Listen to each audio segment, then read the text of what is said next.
Hello दोस्तों, नमो बुद्धाय की सही समय कब आता है। भगवान बुद्ध की इस कहानी एक बार की बात है। गौतम बुद्धा अपने शिष्यों के साथ एक गांव से दूर किसी बड़े नगर की तरफ जा रहे थे। गर्मी के दिन थे और रास्ता भी बहुत लंबा था। गौतम बुद्धा अपने शिष्यों सहित बहुत देर से चल रहे थे, जिस वजह से उन्हें बहुत प्यास लगती है। वहां से कुछ ही दूरी पर बरगद के वृक्ष की एक घनी छाव थी। सभी लोग उस वृक्ष के पास पहुंच जाते हैं। माँ बुद्ध अपने शिष्यों सहित वृक्ष की घनी छाया के नीचे विश्राम करने लगते हैं। बहुत देर से चलने की वजह से सभी का गला प्यास से सूख रहा था। यह बात बुद्ध जानते थे। बुद्ध ने अपने एक शिष्य को कहा, आप इस बरगद की छाया से 20 कदम दूर जाकर बरगद की 2 बार परिक्रमा करके वापस आ। शिष्य वैसा ही करता है जैसा बुद्ध गौतम बुद्धा ने बताया। परिक्रमा के बाद जब शिष्य महात्मा बुद्ध के पास आया तो बुद्ध गौतम बुद्धा बोले कि क्या आपको किसी ठंडी हवा का अनुभव हुआ था। शिष्य बोला, हाँ महात्मा बुद्ध, उस उत्तर दिशा की तरफ से मुझे कुछ ठंडी हवा की अनुभव हुआ था। शिष्य की यह बात सुन महात्मा बुद्ध गौतम बुद्धा शिष्य से तुरंत बोले कि उसी दिशा में चले जाओ जरूर। वहां से कुछ ही दूर पर एक तालाब अवश्य मिलेगा। उस तालाब से सबके लिए पानी ले आओ।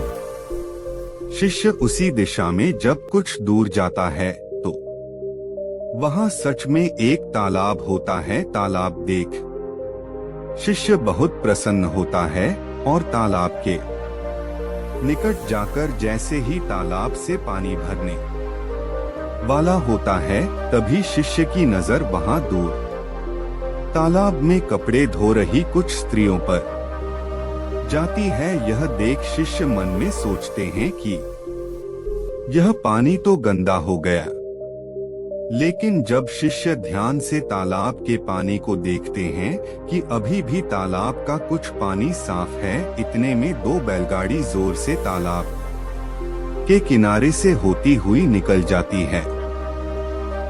बैलगाड़ी के पहिए तालाब की मिट्टी के ऊपर इतनी जोर से निकलते हैं कि तालाब के नीचे बैठी बहुत सारी मिट्टी तालाब के ऊपर आ जाती है, जिस वजह से तालाब का बचा हुआ पानी भी गंदा हो जाता है।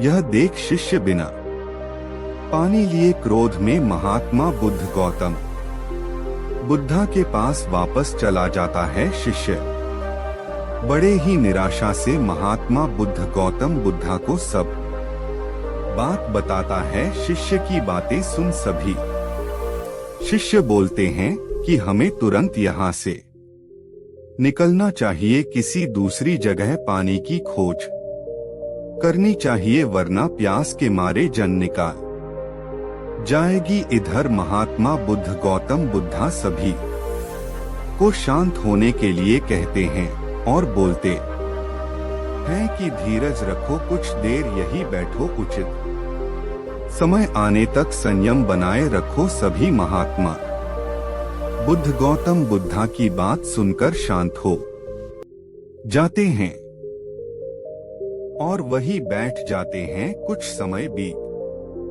जाने के बाद महात्मा बुद्ध गौतम बुद्धा फिर से अपने शिष्य को उसी तालाब से पानी लाने के लिए कहते हैं। शिष्य बिना कोई सवाल किए उसी तालाब से पानी लेने के लिए फिर से चला जाता है। तालाब की हालत देख शिष्य को यकीन नहीं होता का पानी पूरी तरह से साफ होता है। यह देख शिष्य बहुत खुश होता है और पानी भरकर महात्मा बुद्ध गौतम बुद्धा के पास जाता है। सभी पानी पीकर अपनी प्यास बुझते हैं, लेकिन अभी भी सबके मन में यह एक सवाल था कि आखिर यह चमत्कार हुआ कैसे। तालाब का सब पानी तो गंदा था। उन्हें लगा कि जरूर यह बुद्ध गौतम बुद्धा की शक्ति है। इनमें एक शिष्य ने यह सवाल महात्मा बुद्ध गौतम बुद्ध था से पूछ ही लिया कि यह चमत्कार आपने कैसे किया। शिष्य का जवाब देते हुए महात्मा बुद्ध बोले कि यह कोई चमत्कार नहीं, यह आपके सब्र का फल है। यह फल है आपके सब्र बनाए रखते हुए उचित समय के इंतजार का। जितनी देर हम सब लोगों ने सब्र किया, उतनी देर तक तालाब के पानी के ऊपर तैर रहे सभी गंदे तत्व और मिट्टी तालाब के पानी के नीचे बैठ रहे थे। फिर कुछ देर बाद शिष्य जब वहां तालाब के पास पहुंचा, तब तक सब दूषित कण नीचे बैठ चुके थे, जिस वजह से तालाब का पानी पहले की तरह साफ हो चुका था तथा तालाब साफ दिखाई दे रहा था। यदि उस समय आप लोगों ने सब्र न किया होता, धैर्य न रखा होता, तो आप सब इतनी गर्मी में पानी की खोज में प्यासे रह गए शायद अब तक मृत्यु को प्राप्त हो गए होते।